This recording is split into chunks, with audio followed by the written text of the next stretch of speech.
睇嘅聖經，而且我哋唱嘅歌曲，都描寫到一個非常之凄慘、好艱難、好痛苦嘅時候。哈巴谷先知當時嘅身處係喺巴比倫入侵猶大國嘅最初期。點解神容許或者使用巴比倫國要嚟侵佔猶大國呢？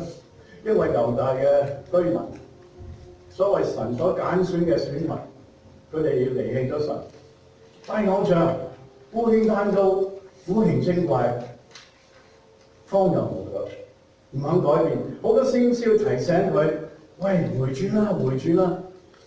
佢哋唔聽，佢哋中意聽啲假先知講埋晒一啲佢哋啱聽嘅説話。喺嗰時候，因為人嘅遠離神，社會上罪惡橫行，道德頹喪，冇公義，惡人當道。如果你係哈巴谷先知，你當時喺一個咁嘅生活環境裏邊，你會有一啲乜嘢嘅感想呢？你心裏會唔會有呢個疑問？哎呀，點解惡人咁亨通，咁多好人呢，就好似要被壓迫，遭遇悲慘嘅際遇呢？當哈巴谷先知從神得到信息，知道話神要用巴比倫國嚟到毀滅猶大國嘅時候，佢心裏面真係冇辦法去明白、去理解神點解要咁樣做呢？佢問得多啦，神啊，你點解咁做啊？你咁做係揾你溫柔啊？於是咧，神又好聽我哋祈禱嘅，你問得多咧，神就答你嘅喎。於是神就回應佢，但係神一回應佢咧，哇！哈巴谷一聽到神嘅回應咧，個心裏仲驚。喺哈巴谷書3章16節，今日冇 PowerPoint，我故意嘅。即係好多時候咧，我發現有 PowerPoint 又好，大家都會睇到，一齊同心合意做到。但係我又有一個疑惑，會唔會有一日大家都唔知道創世記喺邊度咧？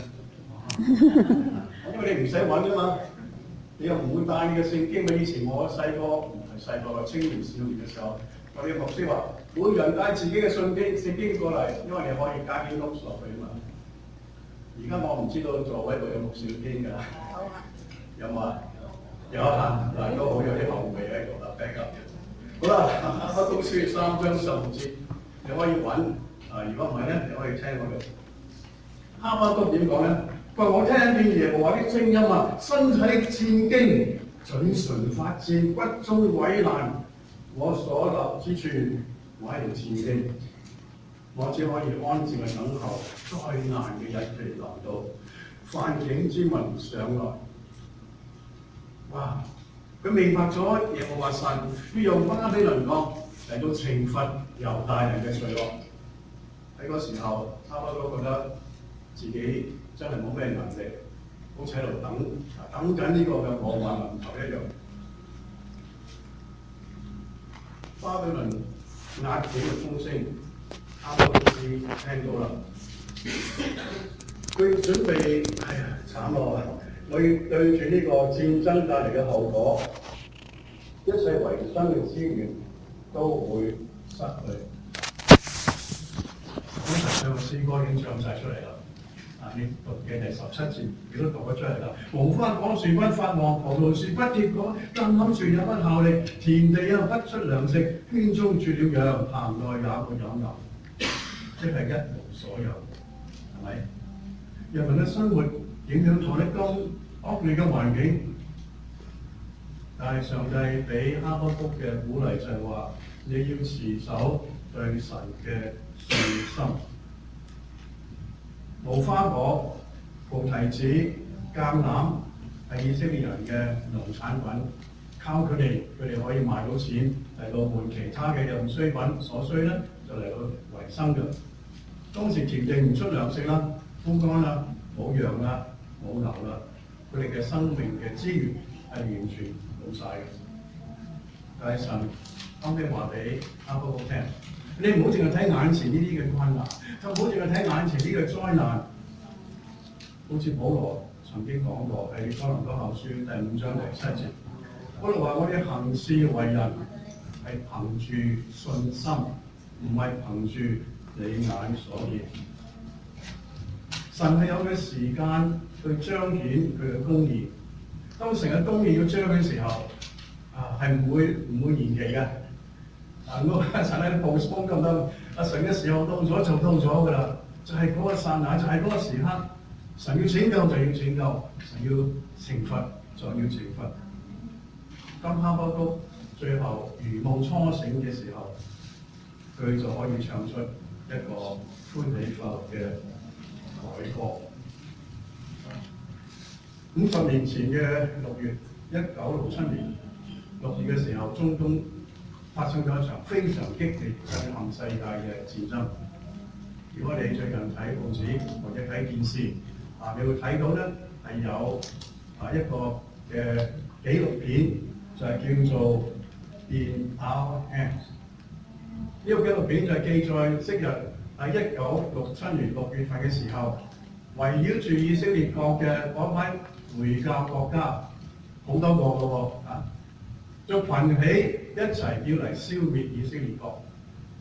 結果神保守以色列國，不單止冇被呢圍繞佢哋嘅咁多個回教國家一齊去消滅，反而喺6日嘅戰爭裏邊，以色列嘅軍隊打贏晒呢啲回教國家嘅軍隊，仲佔領咗呢幾個國家某一啲嘅地方，從而收復咗耶路撒冷。然後喺嗰日開始，耶路撒冷重復喺翻以色列人嘅手裏面。所以當以色列嘅軍隊入到去耶路撒冷，控制咗成個城之後，佢嘅將軍發出一個訊息俾全國知道，佢話 Jerusalem is in our hands。耶路撒冷而家全城都喺我哋以色列嘅手中。其實佢講漏咗嘅，應該話已經喺我哋永生上帝嘅手中。一個冇可能嘅戰爭，但係以色列喺上帝嘅保守之下，戰勝列國，保守自己嘅家園。而且神恩待佢繼續嘅存在呢個地面上，所以我哋好多時候遇到苦難、遇到挑戰，好似好冇盼望嘅時候，我哋唔可以自亂陣腳㗎。有困難嘅此情此景，其實神係要用呢啲嘅境況嚟到叫我哋為佢工作，為佢作見證。其實保羅咧，佢一生裏邊就係講述晒呢一種喺艱難痛苦受逼迫嘅時候，上帝點樣翻新佢嘅生命，讓佢成為一個榮耀神嘅見證。當保羅喺大馬色路上被主光照，成為基督徒之後，喺嗰個時刻開始，喺世人眼光裏嚟睇咧，就真係好陰功嘅。一信主，馬上受到好多嘅苦難，係好多係極大極重嘅苦難。主喺佢呼召保羅第一日開始喺大馬色路上見佢嘅時候，喺《使徒行傳》第9章16節，耶穌點樣對保羅講咧？我也要指示你，你要為我嘅名必須受許多苦難。上帝預咗俾佢噶啦，耶穌今日預咗俾佢啦。保羅要成為使徒，你要傳福音，但係你傳福音嘅途徑係幾經艱辛嘅。結果就係喺嗰一刻開始，保羅走上呢個奉獻傳福音嘅道路，而且毫無間斷嘅連續咗30幾年嘅傳福音嘅使命。根據《使徒行傳》第9章、13章、14章、16章、17章、18章、19章、20章、22章，仲有《哥林多後書》第1章、第11章，加埋《提摩太後書》第2章、第11章，嗰度所記載嘅，你翻去可以慢慢睇啦。講晒保羅喺呢30幾年傳福音裏邊所遇到嘅困難，所遇到嘅危險，結果係點咧？我同大家描述一下保羅所遇到嘅一切。一班嘅群眾喺大馬色同埋耶路撒冷要密謀陷害保羅，將佢驅逐離開安提亞，就企圖咧喺以哥念用石頭打死佢，喺腓立比用棍打佢，仲仲將佢兩隻腳上咗木狗，即係枷鎖，等佢唔走得喐。喺帖撒羅尼迦擾亂群眾，要下手害保羅，將佢趕出比利亞。喺哥林多設陰謀，要攻擊保羅。喺以弗所，保羅幾乎喪命喺呢班嘅暴徒手中。第二次喺哥林多，呢班人又要謀害保羅。喺耶路撒冷，佢又想下手殺保羅。好彩嗰一次咧，羅馬兵丁就攔阻咗呢件事情。保羅喺嗰一次係得以脫險。喺哥撒利亞，保羅坐咗2年監；喺羅馬又坐咗2年監。最後亦都經過一啲棍打啦、沉船啦、不止息嘅苦楚。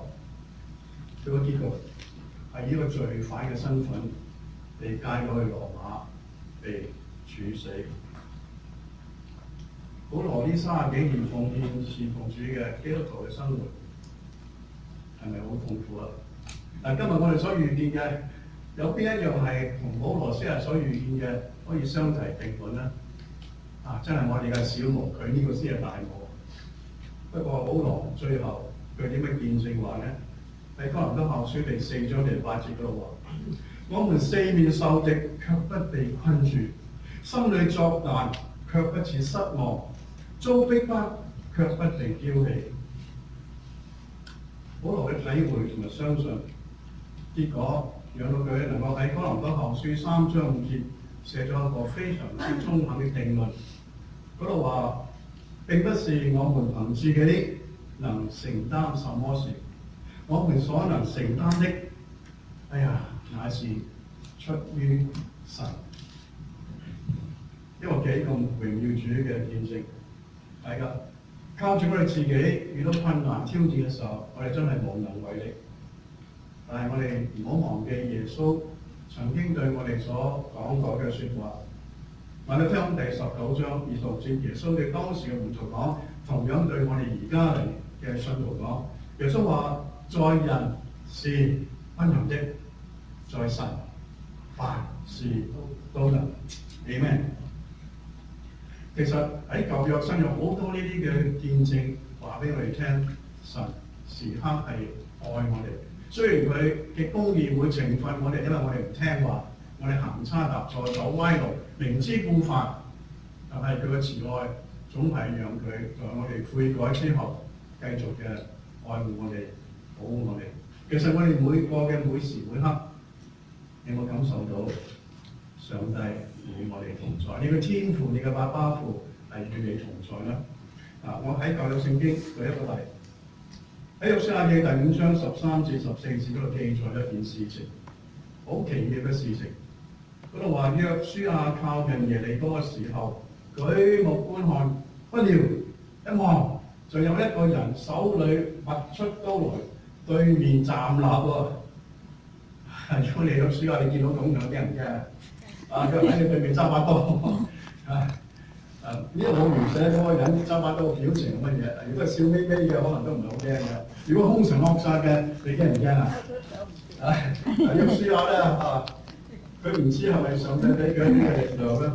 佢冇頭膽，佢咪見到佢話走啦，用36杖走為上嘅。唔係，約書亞聖經繼續講，約書亞就去到嗰個人嘅嗰度，就問佢啦。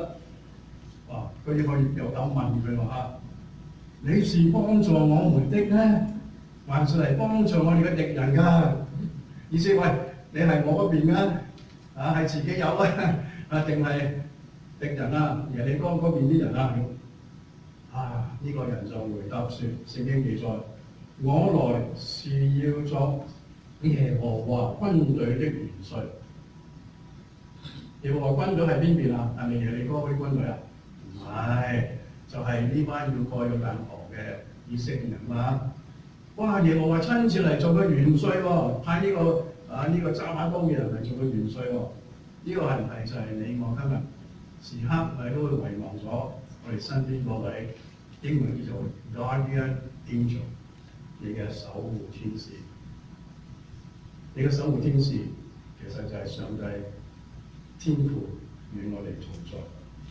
呢個舊約嘅一個見證。新約咧亦都有嘅。舉一個例，新約嘅時候，耶穌鼓勵初期教會，當你遇到困難嘅時候，你一定做咩咧？倚靠神，唔好怕，倚靠神。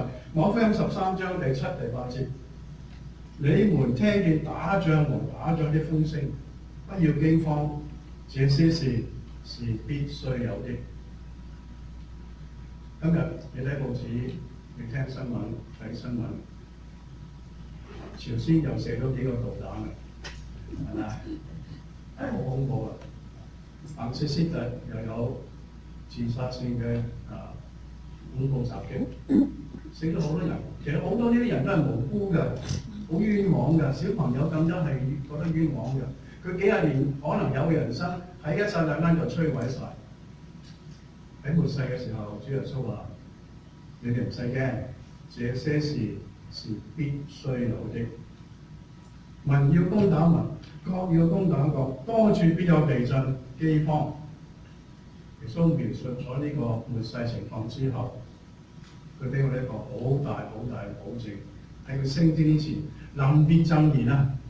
馬可福音28章第20節，我即係主耶穌啦，常與你們同在，直到世界的末了。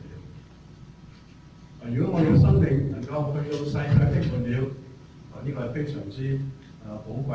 但係遇到嘅困難唔使驚，唔使怕，因為耶穌自己與我哋同在。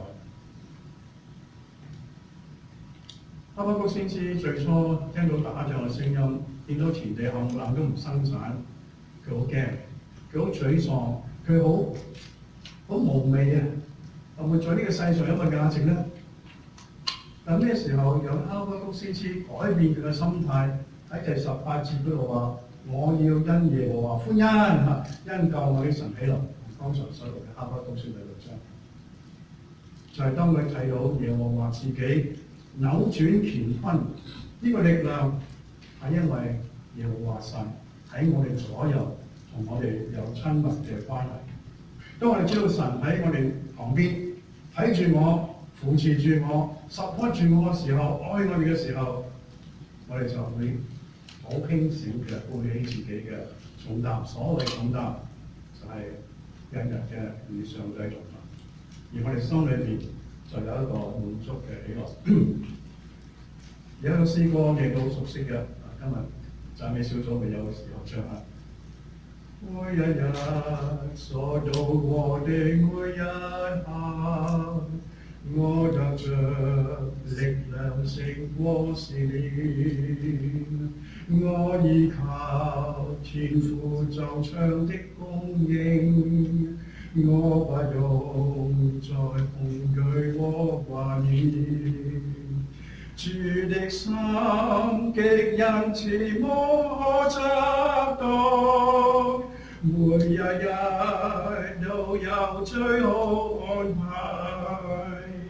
我若知如何，力量也如何，這是主寶貴應許。你識唱嗎？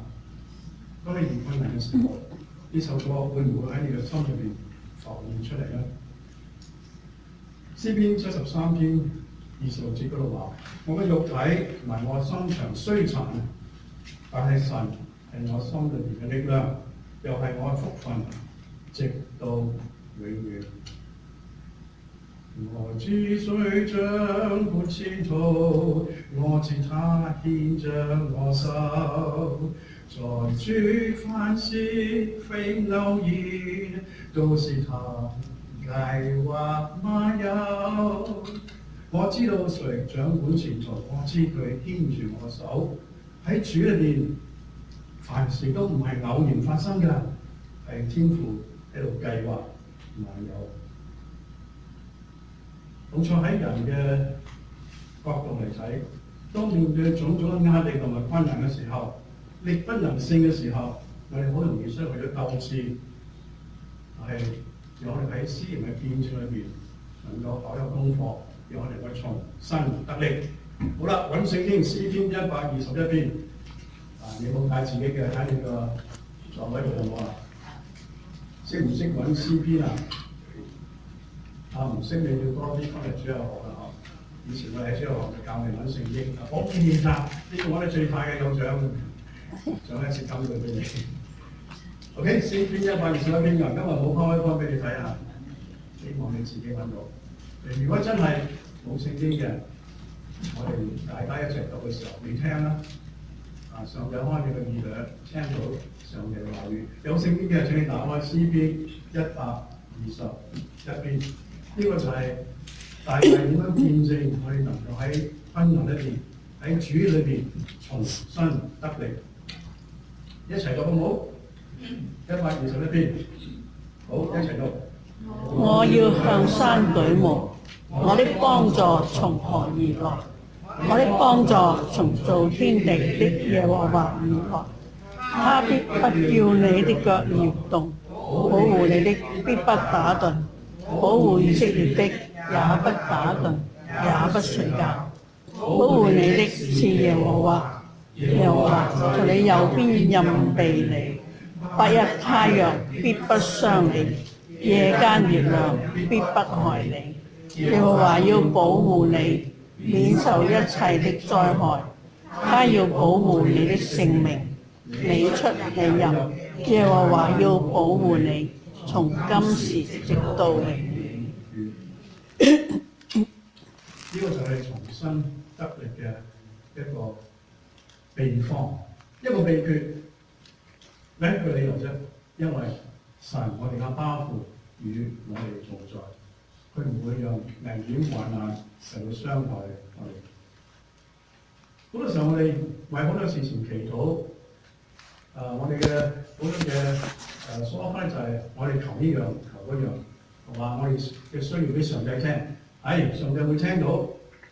好多時候，如果我哋轉一轉個方法啊，我哋求問神，你上帝我哋嘅巴父，你願意睇到點樣情形喺我身上發生咧？唔係我哋求主答覆俾我哋所求嘅，而係我哋問天父，天父阿巴父，你想我哋點咧？係咪將個主權擺翻喺上帝嗰度？唔係我哋要，係我哋求天父，你要我哋點樣？你保守我哋完成天父你想我哋所做到嘅。成個應許係永遠唔會落空嘅，是就係是。喺我哋身邊有好多嘅見證人，講好多嘅見證嚟到幫助我哋證明神嘅應許係永不落空。所以我哋將我哋嘅屬靈嘅眼光咧，睇遠啲，唔好近視啊！我寧願你遠視啊！正常係最好嘅 20/20啊，應睇嘅就睇，唔應睇嘅就睇唔到係咪？不過遠視都 OK 嘅，睇遠啲，唔好淨係睇眼前，將我哋屬靈嘅視野放遠一啲，懷住信心睇遠一啲。當你回顧過去神時刻嘅保守，我哋就有信心去跨越目前所面對一切嘅挑戰。弟兄姊妹，你有冇發現？當你往後睇翻過往日子嘅時候，而家結論就係上帝恩典，你講唔講呢句啊？係咪啊？當你睇到前面目前 at this time 目前呢個境況嘅時候，根據以往嘅經歷，你可唔可以總結話：哎呀，都係上帝嘅恩典，得唔得？其實啊，我哋能夠平平安安度過每一日，呢一個就已經係上帝莫大嘅恩典。喺撒母耳記上嘅7章12節嗰度記載，撒母耳做咗一件事。撒母耳立咗一塊石頭，起個名咧就叫做以便以謝。以便以謝嘅意思就係話，到如今嚟到今時今日啊，耶和華都幫助我哋。時至今日，耶和華都仍然嘅時刻幫助我哋。如果我哋多啲睇翻舊陣時過往，我哋就會多數算主嘅恩典。我哋多數算主嘅恩典，我哋就會有堅固嘅信心，去確信天父嘅信實係靠得住嘅萬古磐石。跟住想同大家分享主嘅僕人宋尚節牧師宋尚節博士嘅一個生平嘅真實嘅事蹟。呢、個事蹟係記載喺宋尚節自己寫嘅日記裏邊。佢嘅後人幫佢集埋之後咧，就成咗一本書，叫做《靈力集光》。當中有一段嘅記載係佢親身嘅經歷。喺1937年日軍侵中國嘅時候，佢本來咧喺8月20號就應該喺上海去到溫州嚟領個佈道會嘅。佢當時咧打緊抗日戰爭，咁佢就諗：哇！出邊打仗打到零星落索、烏天暗地，咁或者只能夠所謂停止聚會啦。雖然聖經話你們不可停止聚會，嗰個戰亂時候交通又咁阻塞，點樣去由上海去溫州咧？雖然而家嚟講就唔係一秒，當時都喺佢哋嘅交通工具嘅速度之下咧，都相當遠嘅。佢心裏邊諗：不如唔去咯，唔去我都唔會荒廢上帝俾我嘅光陰嘅。佢好多嘅靈修嘅書籍，佢寫嘅文章、屬靈嘅文章，佢可以喺度修理，可以喺度改寫，可以喺度編輯，然後咧可以出版，亦都造益好多嘅信徒。咁佢祈禱啦，但係祈禱嘅時候咧，佢得到個信息，神話：你必定要去，你必定要去。咁既然收到呢個信息，神話佢一定要去喎，兵荒馬亂都要去喎，炸彈密布都要去喎，咁佢好聽話啊。不過咁啦，先去火車站問一問啲交通狀況如何，有冇車搭先。咁去火車站問嘅時候咧，見到鐵路軌上空空如也，乜嘢都冇，一架火車都冇。火車站嘅職員話俾佢聽：冇啊，而家邊有車啊？兵荒馬亂嘅時候。於是佢就好似得到一個嘅證據，就同神講啦：喂，神啊，冇車喎，我點去啊？行路去到行好成一頭半個月先去到，趕唔切喎，可以唔去啩？祈禱之後，神俾佢5個字：你一定要去。哇！你一定要去，咁佢同佢太太分享呢個信息，佢太太就好溫柔咁對佢話：尚節啊，而家係咩環境啊？你仲係要去？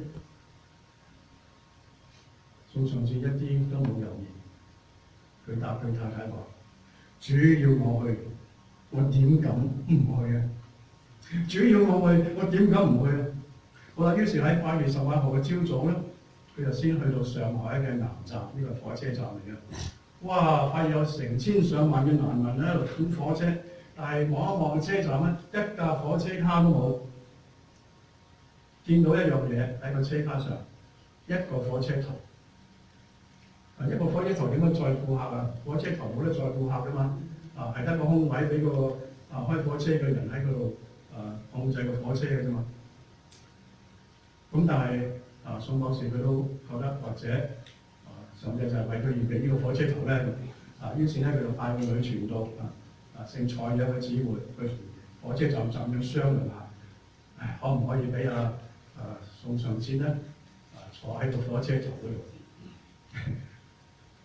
咁站長話：你而家要去邊啊？仲係溫州？咁呢個姊妹就話：宋尚節博士係個傳道人，佢去傳福音啊！將救恩話俾人聽啊，所以佢一定要去傳道啊！個站長就話：哇！而家係乜嘢嘅時勢啊？仲出去傳道？喺嗰個時候，即係話站長都冇理由準佢坐喺火車，因為火車頭都冇位，得一個空間係俾我開火車嘅啫嘛。呢度仲有位嘅，你唔可以坐喺火車頭嗰個蒸汽缸上高度。嗰個時候宋尚節博士覺得，可能真係唔使去。咁佢就祈禱話：神啊！因為佢自己喺日記度寫嘅，佢話：神啊，都冇辦法啦，我都係不能動身㗎啦，去唔到㗎啦。啱佢喺心裏噏完呢句禱告之後，迎面就嚟咗個火車嘅工人，我咧形容呢個工人嘅面貌好似天使咁樣，佢就話：你真係要去啊？唔去唔得咩？唔去唔得話好啦，喂，如果你唔怕嗰啲煤炭好難聞咧，我哋火車頭咁嗰時啲火車咧係用煤炭噶嘛，後邊拖住個煤炭卡嘅。如果你睇圖片啊，睇舊嘅火車圖俾你睇到嘅，火車頭之後拖咗一架細細嘅煤炭卡，裝滿晒煤炭嘅，其實好污糟邋遢嘅。佢話咧呢個朋友話你唔怕污糟，你咪坐上啲煤炭度咯。其實咧好危險㗎。第一冇揸拿㗎嘛，冇得扶㗎嘛。污糟邋遢唔再講啦，啲氣味噴出嚟好難聞，唔再講啦。日本嘅飛機喺上面就可以隨時開槍，開嗰啲機關炮，好危險啊！真係九死一生都冇。好啦，宋陽先話：哦咁啊，好啦去啦咁啊爬上去，哇！嗰成千上萬嗰啲喺車站等火車嘅人見到佢爬上去，佢以為呢個係 OK 嘅，成扎人跟住湧埋上去，咁成個煤炭卡咧就堆滿晒嘅，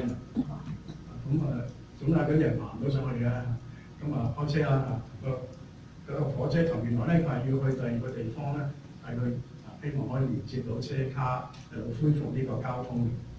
咁但係喺呢個行車呢個火車頭行嘅過程裏邊咧，幾次都聽到警告聲，日軍嘅飛機嚟空襲，佢哋要停車走落嚟去避難。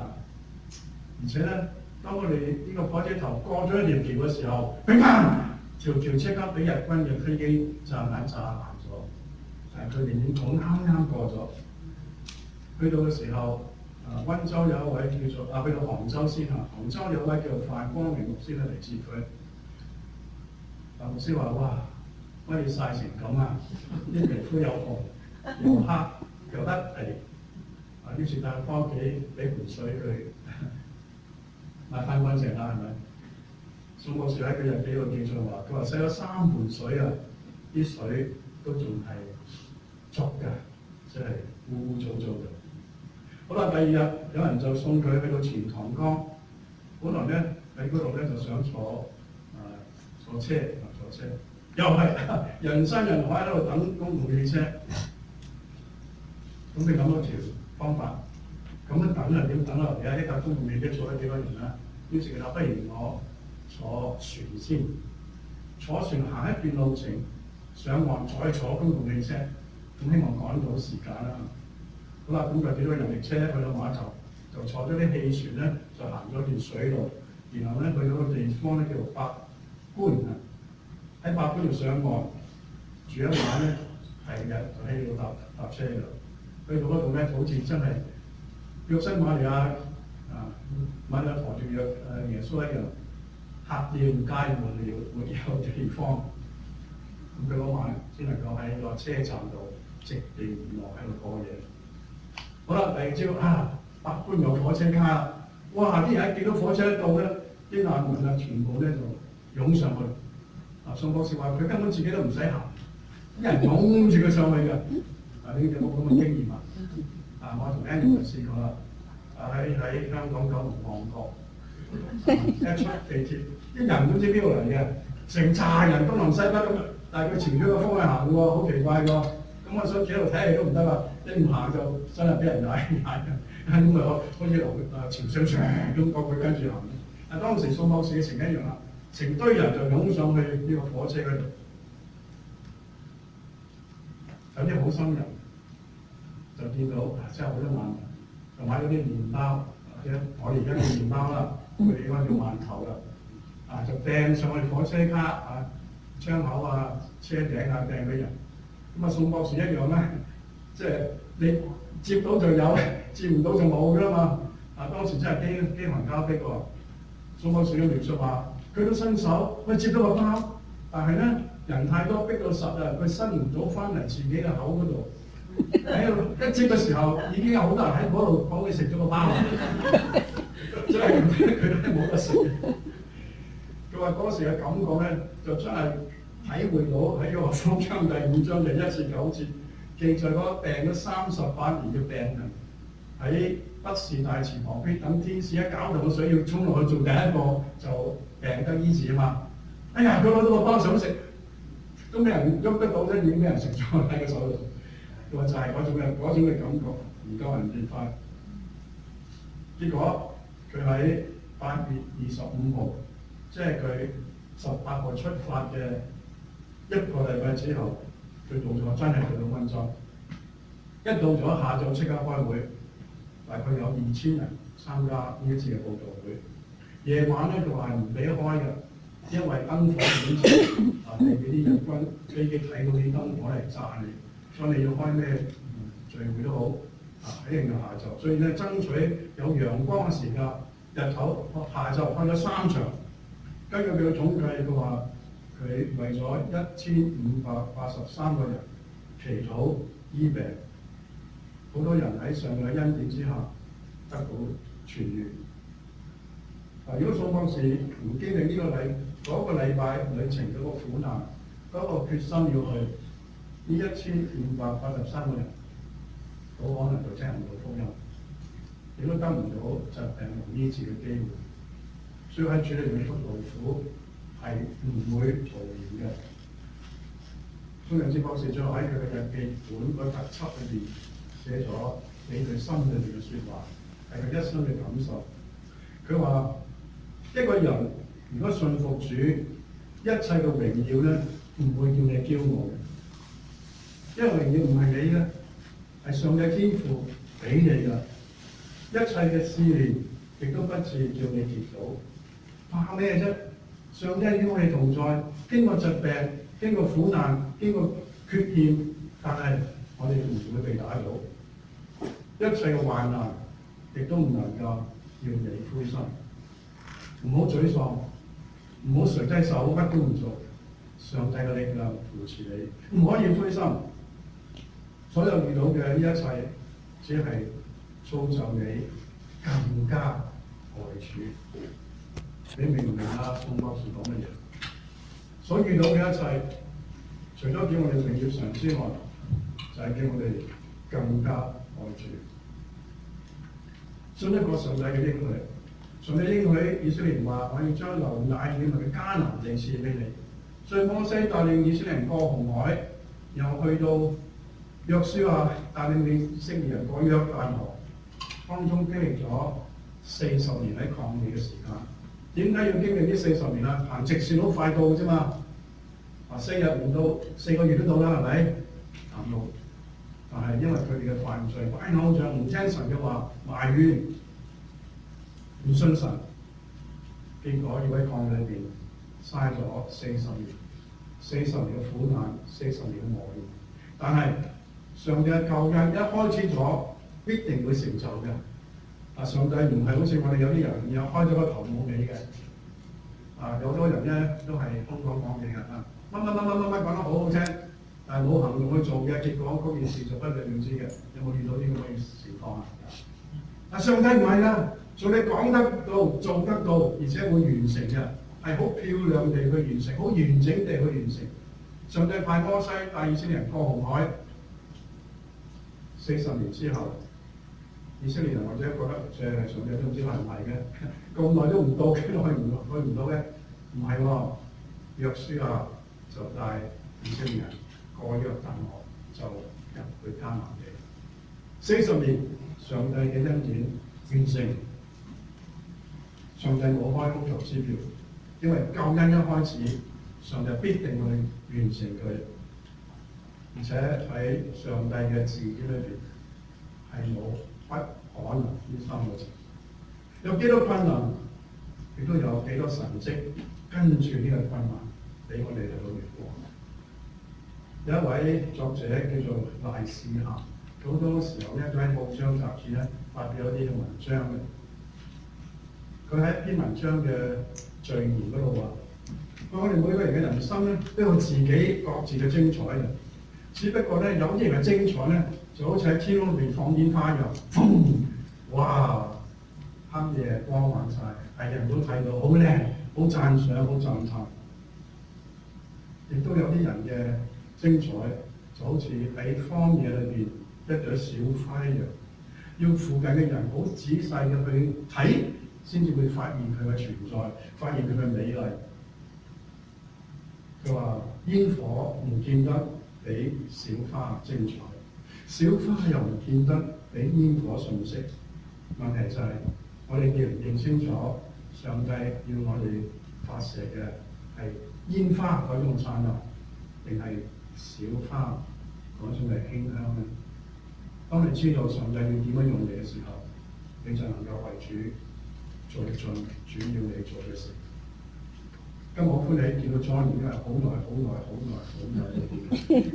咁佢今晚咧嚟到教會，以下呢首歌咧，我唔會唱俾佢聽。如果你想聽咧，你請 Johnny 佢會識唱俾你聽。電視劇有一首好舊嘅電視劇，就叫做《紅日》。Johnny 笑啦，因為佢識唱。係有一個日本嘅作者叫立川俊之作曲。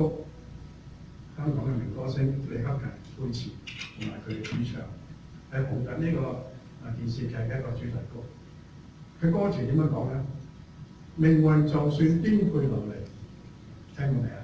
命運就算曲折離奇，命運就算恐嚇着你啊，做人沒趣味，別流淚心酸，更不應捨棄。跟住咧，我會好大膽改佢3個字。因為改咗之後咧，我覺得更合適。呢首歌係做聖詩嘅，下邊嗰3個字我改為主允諾。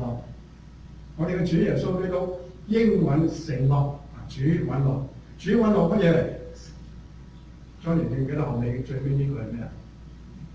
一生永遠陪伴你。Henry 都記得。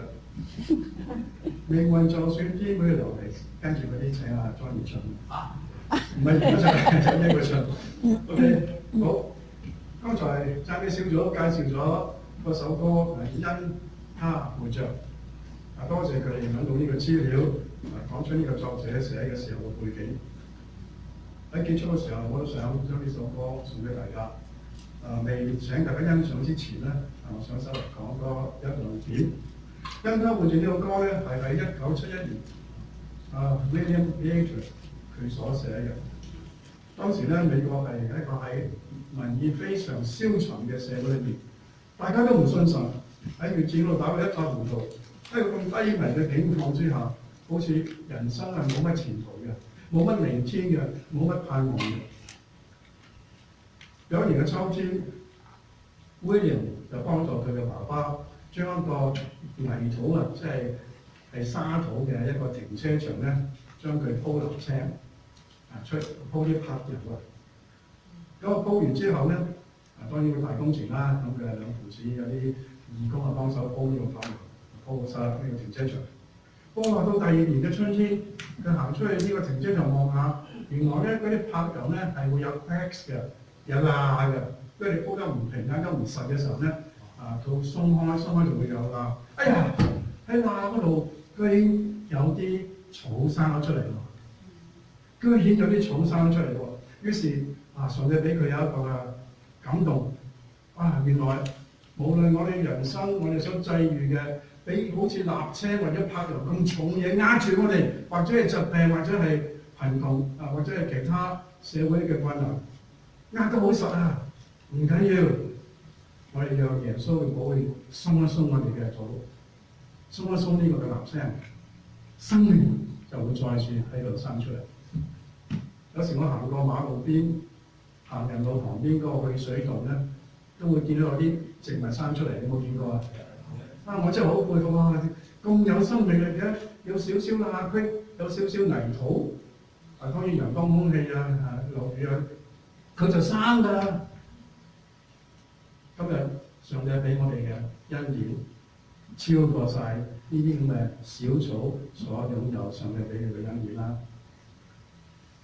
神賜嘅生命係能夠死裏逢生嘅，正如喺哥林多後書第6章第9至第10節嗰度話，嗰度話我哋似乎要死卻是活着的；似乎憂愁，卻是快快樂樂的；似乎貧窮卻是叫多人富足的；似乎一無所有，卻是樣樣都有的。